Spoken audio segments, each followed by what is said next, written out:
तो इस बार हम लेकर आए हैं आपके लिए एक ऐसी मूवी का एक्सप्लेनेशन जिसका नाम है द स्वीट टूथ सीजन 2। तो दोस्तों, ये जबरदस्त थ्रिलर वेब सीरीज है जिसका नाम स्वीट टूथ है और इसका सीजन 1 2021 में रिलीज हुआ, जिसका शॉर्ट एक्सप्लेनेशन आपको आज हम बताएंगे। सीजन 1 में हमने देखा था कि पूरी दुनिया एक वायरस जिसका नाम H5G9 होता है उससे इन्फेक्टेड हो रही थी और लोगों का मानना था कि यह वायरस हाइब्रिड बच्चों से फैल रहा है, इसलिए वो उन्हें पकड़कर मार रहे थे। लेकिन कुछ लोग उन्हें बचा रहे थे, जैसे कि गस नाम का एक हाइब्रिड बच्चा जिसे पब्बा सबसे छुपाकर बीच जंगलों में रख रहा था। और उसकी मौत के बाद टॉमी उसे सबसे बचाता है, लेकिन टॉमी से एबट के लोग उसे पकड़ कर ले जाते हैं और कैद कर लेते हैं। और इसी सब के साथ सीजन 1 यहीं खत्म हो जाता है। लेकिन अब पूरे 2 साल बाद नेटफ्लिक्स ने इसका सीजन 2 रिलीज कर दिया है और इस सीजन में भी इसके टोटल 8 एपिसोड बनाए गए हैं, जिसमें हमें पता चलेगा कि ये बच्चे एबट की कैद से कैसे आजाद होंगे, इन हाइब्रिड बच्चों को किसने बनाया और ये वायरस कहां से आया, किसने बनाया। क्या डॉक्टर आदित्य, जिसकी वाइफ इस वायरस से इन्फेक्टेड थी, वो इसका क्योर बना पाएंगे या नहीं, ये सब जानने के लिए वीडियो में हमारे साथ लास्ट तक जरूर बने रहें। तो चलिए शुरू करते हैं। सीजन की शुरुआत में हम बर्डी को देखते हैं जो एक बर्फीले आइलैंड पर आई हुई है, जहां उसे फिर 2 माउंटेन के बीच एक पुराना शिप मिलता है जिसमें बहुत से लोगों की लाशें थी। फिर वहां उसे पर्पल फ्लावर भी मिलता है जिसकी तलाश के लिए वो यहाँ आई थी। साथ ही उसे वहां एक जर्नल भी मिलता है। इसके बाद सीन शिफ्ट होता है और हम गस और बाकी सारे हाइब्रिड बच्चों को जनरल एबट की फोर्स के कैद में देखते हैं और वो लोग सारे बच्चों को लॉक करके रखते हैं और उनके साथ जानवरों जैसा व्यवहार करते हैं। अब वो सारे बच्चे एक दूसरे का सहारा बनकर यहाँ से निकलने की प्लानिंग करते हैं। सीन शिफ्ट होता है और हम डॉक्टर आदित्य और उसकी वाइफ को देखते हैं, जिसे अभी तक आदित्य ने जिंदा रखा है वायरस से इन्फेक्टेड होने के बावजूद भी, और इसी वजह से एबट उसकी हेल्प कर रहा है, जिससे डॉक्टर आदित्य उसे परमानेंट इलाज ढूंढ करते हैं। लेकिन अब एबट आदित्य को लास्ट 2 दिन का टाइम देते हैं और अगर डॉक्टर ने ऐसा नहीं किया तो वो उसकी वाइफ को डोज नहीं देगा और डॉक्टर की पत्नी मारी जाएगी। वहीं दूसरी तरफ हम गस और वेंडी को देखते हैं जो सारे बच्चों के साथ मिलकर मॉम यानी कि एमी को टेप रिकॉर्ड करके भेजने का प्लान करते हैं, जिसके बाद बॉबी की हेल्प से वो चाबी भी ढूंढ लेते हैं और रेडियो रूम तक पहुंच जाते हैं और एबट के आदमी वहां उन्हें पकड़ लेते हैं और वापस जाकर पंप रूम में बंद कर देते हैं। लेकिन पकड़े जाने से पहले वेंडी मैसेज को रिकॉर्ड कर देती है और गस को यहाँ ये भी पता चलता है कि रॉय को इन लोगों ने मार दिया है। अब नेक्स्ट सीन में हम यूटा जगह को देखते हैं जहां जनरल एबट द 3 से डील करने जाता है, लेकिन द 3 डच उसकी डील को एक्सेप्ट करने से मना कर देते हैं, जिससे एबट काफी चिढ़ जाता है और वो उन्हें कहता है कि तुम लोगों को जरूरत पड़ेगी तो मदद के लिए मेरे पास ही आओगे। जिसके बाद हम पंप रूम में गस और वेंडी को बातें करते देखते हैं, जहां फिर एबट के आदमी आकर गस को उठाकर डॉक्टर के पास ले जाते हैं और यहाँ डॉक्टर आदित्य को ये पता चलता है कि गस 10 साल का है और यह वायरस H5G9 9 साल पुराना है। तो वो गस से उसकी मदद को लिए कहता है और बदले में वो गस से प्रॉमिस करता है कि वो किसी और हाइब्रिड बच्चे को भी नुकसान नहीं पहुंचाएगा। अब सीन शिफ्ट होता है और हम बैकी को देखते हैं जो साइंटिस्ट बर्डी से फोन पर बात कर रही थी। यहाँ हमें पता चलता है कि गस बर्डी को अपनी माँ समझता था, लेकिन अब बर्डी बैकी को बताती है कि ये फोन ट्रैक हो रहा है, तुम्हें जल्द मेरे घर में जाकर एक रिकॉर्ड कैसेट को उठाकर लाना होगा और लास्ट मैन के वहां पहुंचने से पहले ही वहां से वो कैसेट लेकर भागना होगा। बैकी कैसेट ढूंढ लेती है और लास्ट मैन के वहां पहुंचने से पहले ही बैकी पीछे के रास्ते से वहां से भाग निकलने में सफल रहती है।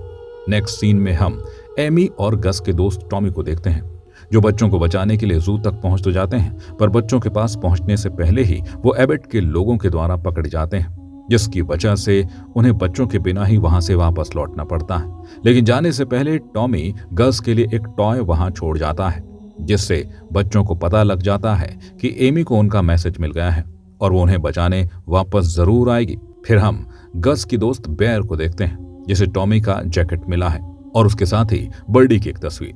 इसके बाद नेक्स्ट सीन में हम देखते हैं कि डॉक्टर आदित्य वापस गस को एक्सपेरिमेंट के लिए बुलाते हैं और इस बार भी वो उसे सारी चीजें याद दिलाने के लिए बैंगनी फूलों के बीच बैठाते हैं और गस की मेमोरी पास्ट के टाइम में चली जाती है, जिससे उसे पता चल जाता है कि इस वायरस को इस दुनिया में लाने वाला फोर्ट स्मिथ है और गस एंड बाकी सारे हाइब्रिड बच्चों को एक प्रोजेक्ट जिसका नाम प्रोजेक्ट मिडनाइट था उसके द्वारा बनाया गया था, जो डॉक्टर स्मिथ की लैब से कनेक्टेड था।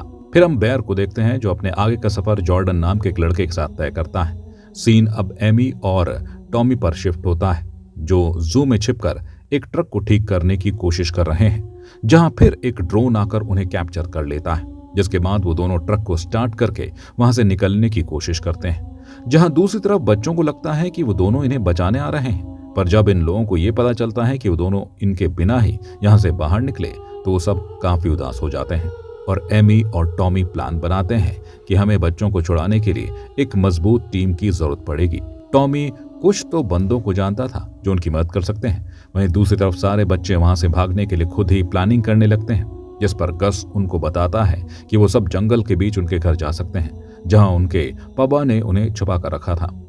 अब नेक्स्ट सीन में हमें पास्ट की कहानी दिखाई जाती है, जहां हमें पता चलता है गिलियन वॉशिंगटन नाम के एक साइंटिस्ट ने फोर्ट स्मिथ लैब में ये एक्सपेरिमेंट शुरू किया था, क्योंकि वो बहुत जिज्ञासु थी। उसे जानना था कि ये दुनिया कैसे बनी और इन्हीं सवालों का जवाब ढूंढने के लिए उसने ये एक्सपेरिमेंट शुरू किया।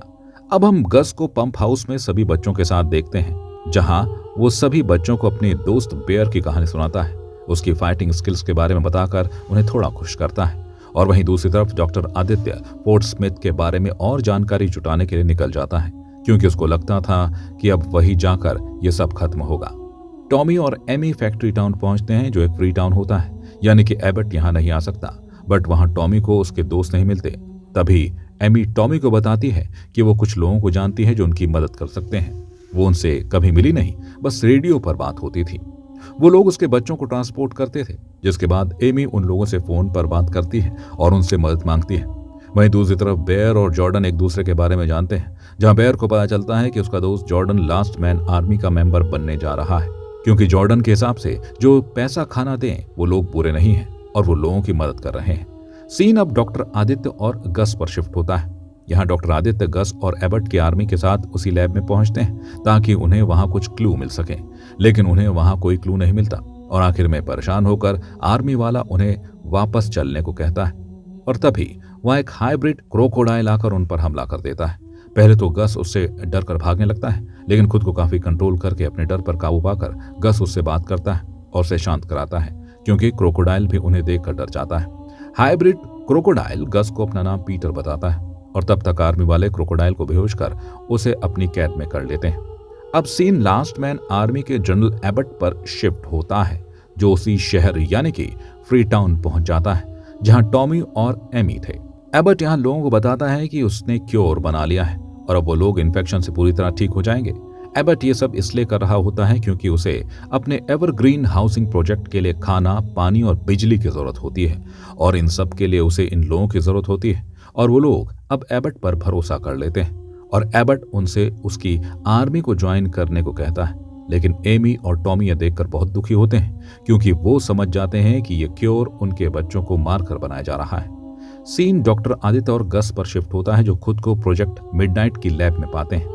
उन्हें वहां जिलियन की एक रिकॉर्ड वीडियो मिल जाती है जिसमें उसने अपने एक्सपेरिमेंट के बारे में बताया है।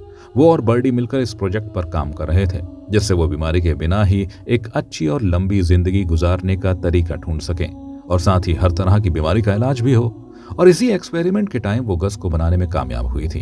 अब ये सब देखकर डॉक्टर आदित्य को तो एक पल के लिए कुछ समझ नहीं आता और फिर आगे की रिसर्च करने के लिए वो सारे सबूत अपने साथ ले जाता है।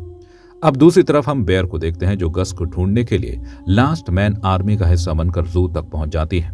अब वहीं जब गस वापस पंप हाउस पहुंचता है तो सारे बच्चे उससे नाराज थे क्योंकि उसने उनसे झूठ बोला था कि रॉय जिंदा है और यहां से भाग निकला है और उन्हें यह भी लग रहा होता है कि गस इन सब से अलग और स्पेशल है, इसलिए आर्मी वाले उससे कुछ नहीं कह रहे हैं। इसलिए वो सब उसके बिना ही यहां से निकलने की प्लानिंग करने लगते हैं। वहीं दूसरी तरफ डॉक्टर आदित्य लैब में पीटर और चिकन का इस्तेमाल कर कर एक्सपेरिमेंट करता है और वो क्योर बनाने में कामयाब हो जाता है और इसी खुशी में वो खुशी से अपनी वाइफ को बताता है कि क्योर बनाने में कामयाब हो गया है। लेकिन जब उसकी वाइफ को पता चलता है कि डॉक्टर आदित्य ये सब हाइब्रिड बच्चों को मारकर बना रहा है तो उससे गुस्सा होकर वहां से चली जाती है।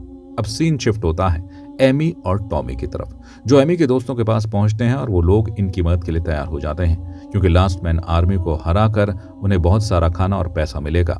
और अब ये लोग साथ मिलकर प्लानिंग तो करते हैं लेकिन उन लोगों को बच्चों से कोई मतलब नहीं था। वहीं दूसरी तरफ बॉबी गस को संभालता उसे शांत करता है और फिर गस की हेल्प से एक टनल से होता हुआ मदद ढूंढने निकल जाता है। लेकिन वेंडी यह सब देखकर गस पर बहुत गुस्सा करती है, क्योंकि उसे डर था कि बॉबी किसी खतरे में ना चला जाए। और वहीं दूसरी तरफ जनरल एबट डॉक्टर आदित्य के पास पहुंचता है, और जब उसे पता चलता है कि आदित्य ने क्योर ढूंढ लिया है तो वो बहुत खुश होता है और क्योर डॉक्टर से छीन लेता है और उसकी वाइफ के लिए वो डोज नहीं लगने देता, क्योंकि अभी उसे डॉक्टर से और भी काम निकलवाना है। और वो रात को डॉक्टर आदित्य को उसकी वाइफ के साथ डिनर पर आने को कहता है। वहीं दूसरी तरफ Bear the last man army में शामिल होकर अपनी ट्रेनिंग शुरू कर देता है और गस के और करीब जाने लगती है। डॉक्टर आदित्य अपनी वाइफ के साथ एबट के पास डिनर करने के लिए जाता है और वहां वो साथ में मिलकर इस महामारी का क्योर ढूंढने का जश्न मनाते हैं।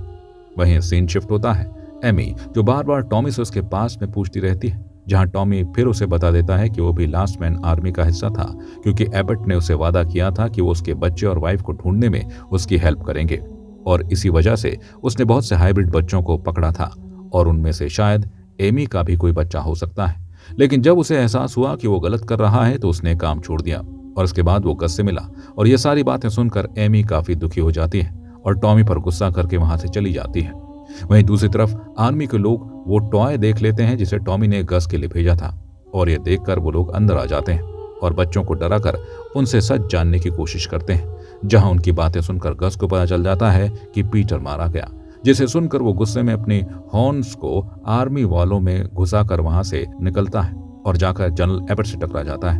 वहीं दूसरी तरफ बॉबी टनल से निकलने में कामयाब रहता है। अब सीन बियर पर शिफ्ट होता है, जहां वो आर्मी वालों के साथ अपने पहले मिशन यानी कि हाइब्रिड को पकड़ने के लिए निकल जाती है, और अगर वो इसमें कामयाब हो गई तो वो गस से मिल पाएगी।